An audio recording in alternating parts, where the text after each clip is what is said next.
वो भी PIA जब WHO को लॉजिस्टिकली और सिक्योरिटी वाइज चैलेंजेस का सामना था,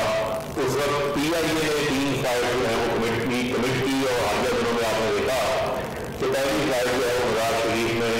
वहाँ पर पहुँची, और दुनिया में वो लोग वहाँ से इतला कर रहे थे, उनको ना पाकिस्तान ने सिर्फ ज़मीनी तौर के ऊपर इतला में मदद की, बल्कि फ़ज़ाई तौर के ऊपर PIA ने भी उस ऑपरेशन में हिस्सा लिया, दुनिया की बेशुमार इंटरनेशनल एयरलाइंस ने उसमें हिस्सा लिया। तो पाकिस्तान ने हमेशा एक जिम्मेदार रियासत का किरदार अदा किया है। पाकिस्तान ने हमेशा पीस के अमन को बढ़ाने के लिए एक जिम्मेदार किरदार अदा किया है, और आज मैं ये समझता हूँ कि जो गवर्निंग पोजीशन है, इस पोजीशन के दौरान आज दुनिया को 1990 वाली गलती जो है वो दोबारा नहीं दोहरानी चाहिए। आज आप को दोबारा तनहा नहीं छोड़ सकते, रैंडम नहीं छोड़ सकते, वहाँ पर ये वैक्यूम नहीं छोड़ना चाहिए, ये खला नहीं छोड़नी चाहिए कि वहाँ पर फिर एक ऐसे हालात बने जिससे एक ह्यूमैनिटेरियन क्राइसिस का खदशा पैदा हो जाए। वहाँ पर जो इंसानी हकूक हैं वो उनके जो है प्रोटेक्ट होने चाहिए, और वो उसकी प्रोटेक्शन मैं समझता हूँ कि इसी रास्ते से मुमकिन है कि दुनिया जो है वो अफगानिस्तान से जो है वो बातचीत करे, और दोहा प्रोसेस के जरिए बहुत सारे ममालिक ने उस पर बातचीत की है, और मैं समझता हूँ कि डायरेक्ट बात करे, और ये अफगानिस्तान के लोगों ने ये फैसला करना है, ये उनका राइट है कि वहाँ पर जो है वो किस किस्म की जो है वो हुकूमत होगी। आज जो वहाँ पर एक प्रोसेस चल रहा है इंक्लूसिव गवर्नमेंट का, लेकिन हमारा जो फोकस है वो अफगानिस्तान के अंदर ह्यूमैनिटेरियन क्राइसिस पैदा ना हो, अफगानिस्तान के अंदर इंस्टेबिलिटी ना हो, और अफगानिस्तान की सरजमीन जो है इस सारी अगर ये अबेंडेंस होते हैं और हालात पैदा होता है, अफगानिस्तान की सरजमीन किसी मुल्क के खिलाफ इस्तेमाल ना हो, पाकिस्तान के खिलाफ ना हो, इस्तेमाल ना हो, तो ये मैं समझता हूँ कि दुनिया को इसमें अब अपना किरदार जो है वो अदा करना चाहिए, और उसके बेशुमार जो फॉरम हैं वो दोहा पीस प्रोसेस का फॉरम भी है, और उसके अलावा भी डायरेक्ट भी दुनिया जो है वो अफगानिस्तान के साथ बात कर सकती है, वहाँ पर डेवलपमेंट के लिए, वहाँ की तरक्की के लिए, ताकि अफगानिस्तान के अंदर जो स्टेबिलिटी कायम हो। और 4 दहाइयों से अफगानिस्तान के लोगों ने जो है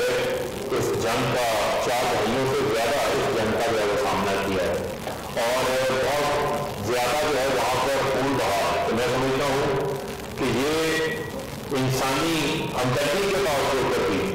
और वो लोग जो 20 साल वहाँ कर रहे हैं और आज वहाँ से वो निकल चुके हैं, तो आज ये उनकी जिम्मेदारी है कि वो अफगानिस्तान की डेवलपमेंट के लिए काम करें। और इस सारे अमल के दौरान जो पाकिस्तान भी ये कोशिश कर रहा था, बाकी ममालिक भी ये कोशिश कर रहे थे कि अफगानिस्तान में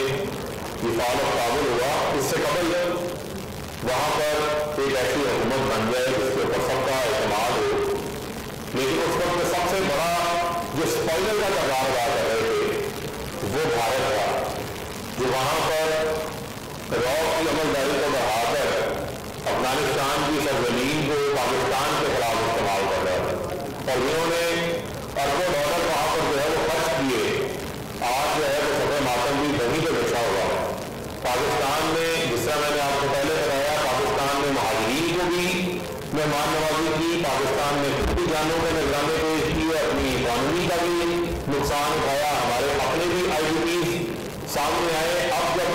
फॉल ऑफ काबुल के बाद रेवोल्यूशन का मामला आया, उसमें भी पाकिस्तान ने निस्बत किरदार अदा किया। तो ये वो तमाम चीज़ें हैं जो मैं समझता हूँ कि दुनिया के सामने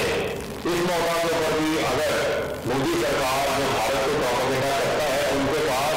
उस प्रोपेगेंडा के अंदर किसी किस्म की कोई जान मौजूद नहीं, उसके अंदर मैं समझता हूँ कि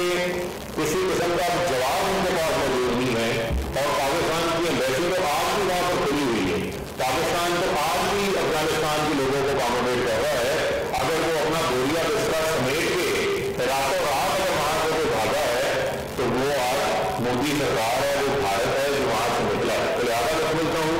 कि पाकिस्तान अमन का शराकतदार है। पाकिस्तान जो है वो स्टेबल अफगानिस्तान के लिए जो है वो अपनी सब आगे आना चाहिए। जो भी सेकंड सेशन का जो टॉपिक भी है वो भी यहाँ पर humanitarian action in Afghanistan challenge for Pakistan के हवाले से लिखा हुआ है। तो ये सिर्फ पाकिस्तान का चैलेंज नहीं है, यह पूरी दुनिया का चैलेंज है, पूरी दुनिया की मैं समझता हूँ रिस्पॉन्सिबिलिटी है। आप ये नहीं हो सकता कि आप किसी मुल्क के अंदर आए 20 साल रहे और वहाँ से जब आप निकले तो वहाँ भी आप एक क्राइसिस छोड़ के चले जाएँ। तो मैं समझता हूँ कि जहाँ इंसानी हकूक़ का दर्ज जो है वो पूरी दुनिया देखी है, वहाँ पर अब हमें चाहिए कि उसी दर्ज के ऊपर अमल दरामद करते हुए अफगानिस्तान की स्टेबिलिटी के लिए, अफगानिस्तान की डेवलपमेंट के लिए भी पूरी दुनिया जो है वो अपना सरकार बना करे। बहुत शुक्रिया। YouTube पर Googly TV देखने के लिए youtube.com की सर्च बार में Googly TV टाइप करें। Googly TV के पेज पर सुर्ख रंग के सब्सक्रिप्शन वाले बटन पर क्लिक करना ना भूलिए। YouTube पर अपलोड होने वाली वीडियो से बाखबर रहने के लिए बेल आइकॉन पर क्लिक कीजिए। आपको हर नई आने वाली वीडियो के बारे में नोटिफिकेशन मौसूल हो जाएगा।